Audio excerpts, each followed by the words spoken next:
Hi! In this video, I'm going to derive expressions for the final velocities of two bodies after an elastic collision.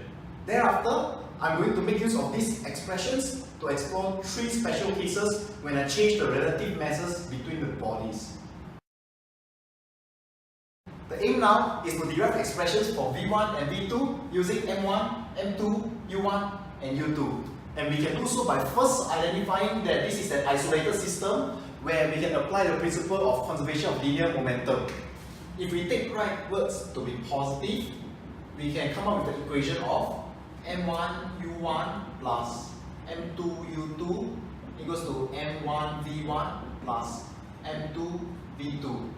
However, this equation alone is not enough. Luckily, this is an elastic collision, which means we can apply the concept of relative velocity of approach equals to relative velocity of separation, which is this equation U1 minus U2 equals to V1 minus V2.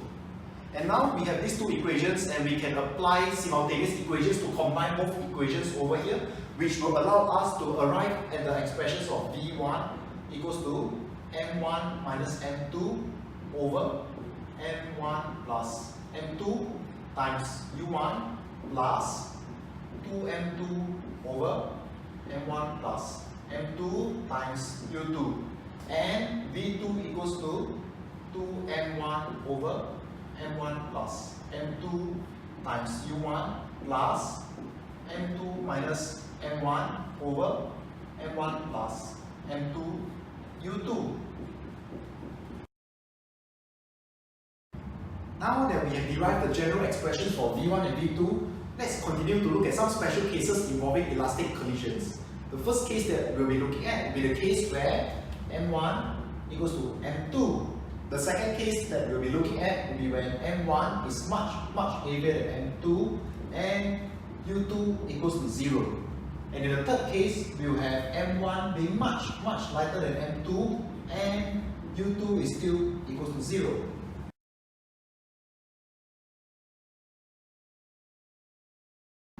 For the case of M1 equals to M2, let's say I let M1 and M2 both equals to M. What's going to happen to V1 is that I'm going to get M minus M over M plus M times U1 plus 2M over M plus M times U2. And this first coefficient over here becomes a 0. This second coefficient over here becomes a 1. And that means V1 simply reduces into just U2. Similarly, V2 will become 2M over M plus M times U1 plus M minus M over M plus M times U2, and this will simply be reduced into just U1.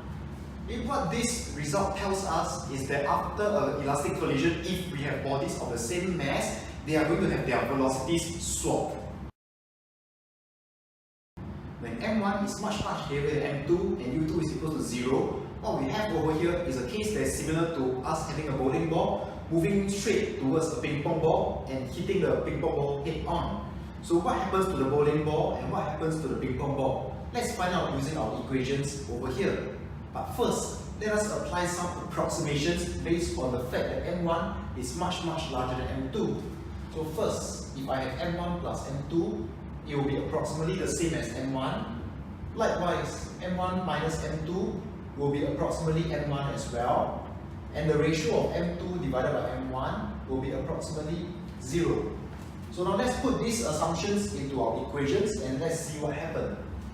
So we have V1 equals to M1 divided by M1 multiplied by U1 plus 2M2 divided by M1 times U2.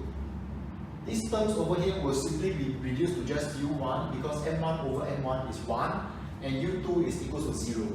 And let's look at V2. We will have 2M1 divided by M1 times U1 plus negative M1 divided by M1 times U2. And these terms over here will be reduced to simply just 2U1 because U2 again is 0. So what this means is that when we have a bowling ball coming towards a stationary ping pong ball and hitting the ping pong ball head on, our bowling ball will just carry on as if nothing happens. That's why we have V1 equals to U1. Whereas for the ping pong ball, it was originally stationary. What happens is after it's being hit by the bowling ball, it will inherit twice the original speed of the bowling ball, as shown over here. Now, instead, if I have M1 being much smaller than M2 and U2 still remains 0, what I have is the case where I have a ping pong ball and I throw it towards the stationary bowling ball. What happens after this collision? Let's find out over here. And first, let us do the approximations again. If I have M1 being much lesser than M2, M1 plus M2 will be approximately M2. And M1 minus M2 will be approximately negative M2. Likewise, M1 divided by M2 will be approximately 0. And with this, let's plug our assumptions into the equations and see what happens. For V1, I will end up with negative M2 divided by M2 times U1 plus 2M2 divided by M2 times U2. And the first term over here reduces into negative 1 multiplied by U1, negative U1, and the second term goes to 0 because U2 has been defined to be 0. And for V2, what I have will be 2M1 divided by M2 times U1 plus M2 divided by M2 times U2. And this can be reduced into simply 0 because M1 divided by M2 has been assigned 0 and M2 divided by M2, although it is a 1, U2 was defined to be 0 initially. So the results over here tell us that if I'm going to throw a ping pong ball towards a bowling ball, the ping pong ball is going to bounce back with the same speed but in opposite direction.